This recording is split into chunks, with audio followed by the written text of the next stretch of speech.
이 새벽 우리에게 주신 하나님 말씀은 갈라디아서 4장 12절에서 20절까지의 말씀입니다. 갈라디아서 4장 12절에서 20절까지의 말씀입니다. 하나님의 말씀을 다 함께 읽겠습니다. 형제들아, 내가 너희와 같이 되었은즉 너희도 나와 같이 되기를 구하노라. 너희가 내게 해롭게 하지 아니하였느니라. 내가 처음에 육체의 약함으로 말미암아 너희에게 복음을 전한 것을 너희가 아는 바라. 너희를 시험하는 것이 내 육체에 있으되 이것을 너희가 업신여기지도 아니하며 버리지도 아니하고 오직 나를 하나님의 천사와 같이 또는 그리스도 예수와 같이 영접하였도다. 너희의 복이 지금 어디 있느냐? 내가 너희에게 증언하노니 너희가 할 수만 있었더라면 너희의 눈이라도 빼어 나에게 주었으리라. 그런즉 내가 너희에게 참된 말을 함으로 원수가 되었느냐? 그들이 너희에게 대하여 열심내는 것은 좋은 뜻이 아니요 오직 너희를 이간시켜 너희로 그들에게 대하여 열심을 내게 하려 함이라. 좋은 일에 대하여 열심으로 사모함을 받음은 내가 너희를 대하였을 때뿐 아니라 언제든지 좋으니라. 나의 자녀들아, 너희 속에 그리스도의 형상이 이루기까지 다시 너희를 위하여 해산하는 수고를 하노니 내가 이제라도 너희와 함께 있어 내 언성을 높이려 함은 너희에 대하여 의혹이 있음이라. 아멘.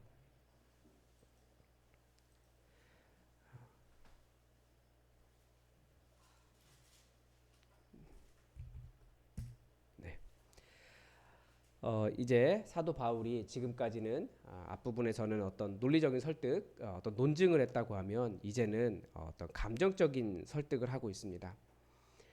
왜 그렇게 이야기하냐면 굉장히 심하게 지금 야단을 치고 있거든요. 심하게 야단을 치다가 그것이 아니지 않느냐라고 말하면서 설득을 어디에서부터 시작하냐면 바울과 갈라디아 교회의 첫사랑의 모습에서 그것을 찾아보고 있습니다. 갈등이 일어날 때 얼마나 처음에 우리가 행복했는가, 우리가 얼마나 좋은 관계였는가 그걸 돌아보면서 어디에서 잘못되었는지 그걸 한번 찾아보자라고 이야기하는 겁니다. 먼저 12절에서 형제들아 라고 시작을 하고 있습니다. 형제들아, 그 야단을 치면서 왜 그렇게 어리석으냐라고도 말하지만 또 형제들아 라고 말하면서 굉장히 친밀한 표현을 하고 있습니다. 내가 너희와 같이 되었은즉, 자기가 이 유대인으로서 이방인과 같이 되었은즉 이 말입니다. 유대인의 법을 버리고 너희와 같이 되었은즉 너희도 나와 같이 되기를 구하노라. 하나님의 뜻을 따라서 율법이 하나님의 뜻이 아니라 정말 그 하나님의 자녀로서의 삶이 더 중요하다라고 하는 이야기를 하면서 계속 가르쳐 왔는데, 그러니까 뭐 할례나 음식 규정이나 뭐 유대 절기나 이런 것들 지키는 것이 중요한 것이 아니라 그런 것이 중요한 것이 아니기 때문에 나는 버리고 너희와 같이 되었는데, 그러니까 그것을 버리고 그리스도인이 되었는데 하나님의 자녀가 되었는데 너희는 왜 다시 유대교로 돌아가려고 하느냐? 그러니까 예식 종교로 돌아가지 말아라. 예식에 대하여 열심 내는 것이 그것이 하나님을 제대로 섬기는 것이 아니다. 하나님의 자녀로서 주의 성령에 충만하고 하나님의 자녀로서의 삶을 살아가라라고 이야기하는 거죠. 여기까지가 이제 먼저 하고 싶은 말이에요. 내가 너희와 같이 되었는데 너희도 나와 같이 되기를 바란다. 그러면서 이제 너희가 내게 해롭게 하지 아니하였느니라. 이제 과거 이야기를 하는 겁니다. 과거 이야기를 13절에서부터 15절까지 하게 됩니다. 내가 처음에 복음을 전하게 된 것이 육체의 약함으로 말미암아 복음을 전하게 되었다.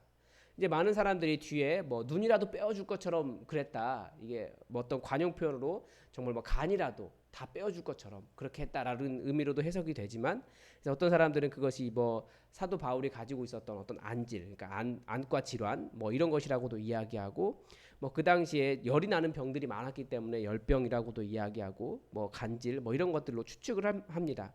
뭐 정확히 어떤 것인지는 알 수 없지만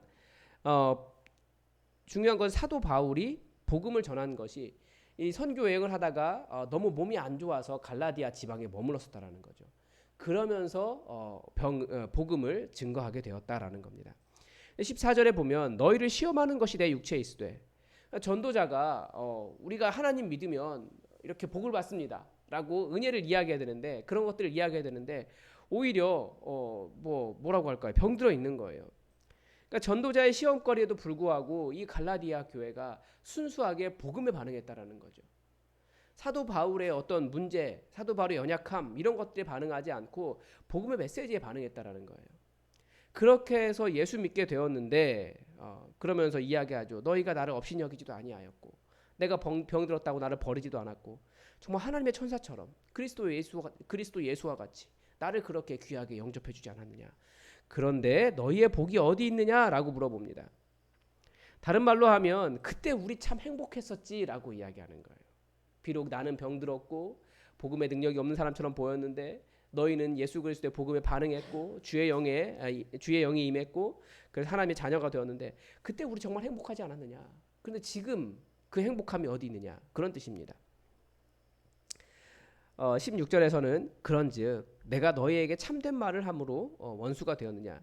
그러니까 이게 지금 주어가 나죠. 내가 참된 말, 바른 말을 했기 때문에 원수가 될 수 있겠느냐. 그때도 심지어 내가 병들었을 때라도 너희가 그 병이 복음의 걸림돌이 되지 않았는데 지금 진실을 말하고 진리를 선포했는데 그것이 너에게 원수가 되겠느냐라고 말하는 겁니다. 그리고 또 하나는 내가 너희에게 원수가 되지 않았다.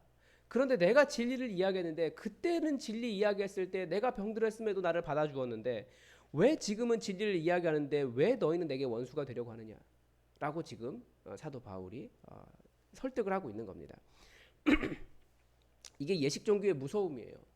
눈에 보이는 것 그것이 자기의 의가 되면 혹은 자기가 자랑할 만한 공로가 있기 시작하면 그것을 건들면 굉장히 심하게 저항합니다. 심지어 그것을 지적하는 사람이 아무리 사랑하는 마음을 가지고 진실을 이야기해도 오히려 그 사람과 싸우려고 하고 원수가 되어버립니다. 교회 안에는 예수 그리스도의 은혜 이외에 그 어떤 것도 진리의 자리, 최고 자리를 차지하면 안 됩니다. 우리는 다들 죽을 죄인이었다. 그러나 오로지 예수 그리스도의 은혜 때문에 구원받은 자다라고 하는 이 구원의식, 은혜의식, 이 십자가가 고발하고 있는 나의 연약함, 이것들을 생각하지 않으면 우리는 끊임없이 나를 자랑한다라는 거예요. 나의 지위와 내가 교회에서 한 공로와 이런 것들 자랑하면서 그 부분이 건드려지면 원수가 돼요. 절대 그것은 옳은 자세가 아닙니다. 우리의 주인은 예수 그리스도이기 때문에 십자가가 우리를 그렇게 너희는 아무것도 아니다라고 고발하는데 내가 한 조금 그 작은 것들 가지고 자랑하고 내가 작은 그 공로 때문에 나를 높이 생각하고 나를 자랑하면 하나님의 일이 이루어질 수 없고 진리가 선포될 수 없어요. 그게 바로 예식 종교의 어떤 무서움이죠. 또한 17절에서 그들이 너희에게 대하여 열심을 내는 것은 좋은 뜻이 아니다. 오직 너희를 이간시켜서 그들에 대하여 열심을 내게 하려 함이라. 어떻게 하면 그들이 그렇게 열심을 내게 할 수 자기들에 대해서 열심을 내게 할 수 있습니까? 예식은 그들에게서 배워야 되거든요. 틀렸다 맞았다를 그들에게서 배워야 되는 거예요. 거짓 형제들의 목적이 나옵니다. 이간시키는 거고 그들에 대하여 열심을 내게 하는 겁니다. 그래서 우리가 한번 생각해 보십시오. 누군가가 우리가 교회 안에서 열심을 내게 하는 일이 무엇인지. 우리는 무엇에 열심을 내야 합니까? 하나님의 자녀된 관계를 누리는 것에 열심을 내야 됩니다. 어찌하든지 주의 영에 충만할 수 있도록 그 일에 열심을 내야 됩니다. 그래서 기도하고 그래서 말씀 보고 하나님과의 하나님께서 그 사랑의 음성으로 내게 무엇을 말씀하시는가 그 음성 듣기 위해서 열심히 말씀 보면서 하나님의 자녀로서의 관계를 누려가야지 우리가 여러 가지 이것을 열심히 내야 한다라고 말하면 목소리 큰 사람이 이기는 거예요. 왜 집단이 개인으로 만나면 선한데 집단이 되면 과격해지고 악해지는 줄 아십니까? 그 가운데 누군가가 자기의 일에 열심 내게 하려고 목소리를 크게 내는 사람이 있기 때문에 그 사람의 목소리를 누구도 이겨내지 못하는 거예요. 그러면서 점점 공동체는 과격해지고 폭력적이 되고 약간 이상한 데로 흘러가는 거죠. 그게 공동체가 모였을 때 선한 사람들이 다수로 모였을 때 이상한 방향으로 가는 이유입니다. 이걸 무슨 극화라고 이야기하는데 심리학적 용어로 그런 걸 조심해야 돼요. 무엇을 열심 내게 하려는가? 우리의 열심은 어디에 있습니까? 하나님의 자녀된 관계를 누리는 겁니다. 여기에 열심 내셔야 됩니다. 교회 안에서 다른 것으로 열심 내지 마시고 내가 하나님의 자녀로서 얼마나 누리고 살고 있는가, 하나님의 음성을 누리고 살고 있는가, 기도하면서 하나님과의 관계를 누리고 있는가, 성령에 충만한가, 이것에 집중하시기 바랍니다. 그게 우리가 열심을 내야 할 근본적인 목표입니다. 18절에서 이 좋은 일에 대해서 열심으로 사모하는 것은 사모함을 받음은 이라고 이야기합니다. 그러니까 그들이 정말 좋은 일에 대해서 열심을 내고 있다면 얼마든지 그들 따라도 된다. 사도 바울 자기는 복음에 씨를 뿌린 사람이기 때문에 정말 하나님에 대해서 하나님의 자녀로서의 열심을 내게 하는 일이라면 내가 얼마든지 그들 따라가는 것도 괜찮다. 그러나 그들이 그렇게 열심을 내는 것이 결국 자기의 예식, 자기들을 따라오게 하려고 하고 너희를 이간시키는 것인데 그거 따라가지 말아라라고 아주 강력하게 이야기하고 있는 거죠. 나의 자녀들아. 이번에 19절에서는 형제들아가 아니고 나의 자녀들아라고 이야기합니다. 너희 속에 그리스도의 형상이 이루기까지 다시 너희를 위하여 해산하는 수고를 한다라고 말합니다. 그러니까 바울이 얼마나 갈라디아 교인들을 어떠한 마음으로 사랑했는지를 알 수 있습니다. 나의 자녀들아, 그리스도의 형상을 이루기까지 다시 너희를 위하여 해산하는 수고를 하노니. 우리의 목표가 무엇인지 다시 보여주죠. 우리가 어떤 사람이 되어야 되는지 가르쳐줍니다. 그리스도의 형상을 이루는 사람, 그러니까 하나님의 온전한 자녀 되는 것, 이것을 우리가 이루기까지 다시 수고하겠다라는 겁니다. 사도 바울이 어떤 자세로 성도를 사랑했는지 알 수 있고, 또 우리도 혹시 교회 안에서 어떤 아픔이 있거나 누군가에게 그런 마음이 있다면 우리가 어떤 마음을 가져야겠습니까? 저 사람이 우리와 함께하지 못하네라고 해서 갈라내는 것이 아니라 우리는 이 사도 바울과 같이 이 해산하는 수고를 겪어야 되는 거죠. 왜냐하면 또 우리가 그리스도 안에서 한 형제고 또 우리가 자녀 사랑하는 관계이기 때문에 그렇습니다. 그래서 그리스도의 형상을 이루기까지 우리는 해산하는 수고를 하는 사람들이에요. 왜 이 수고를 합니까? 왜 수고를 합니까? 그냥 일반 관계에서는 그렇게 하면 끊어버리고 안 보면 그만인데 왜 수고를 합니까? 우리가 그리스도 안에서 하나이기 때문에 그렇습니다. 그리고 하나님의 형상이, 이 그리스도의 형상이 깨어지는 것이 너무나 가슴 아프기 때문입니다.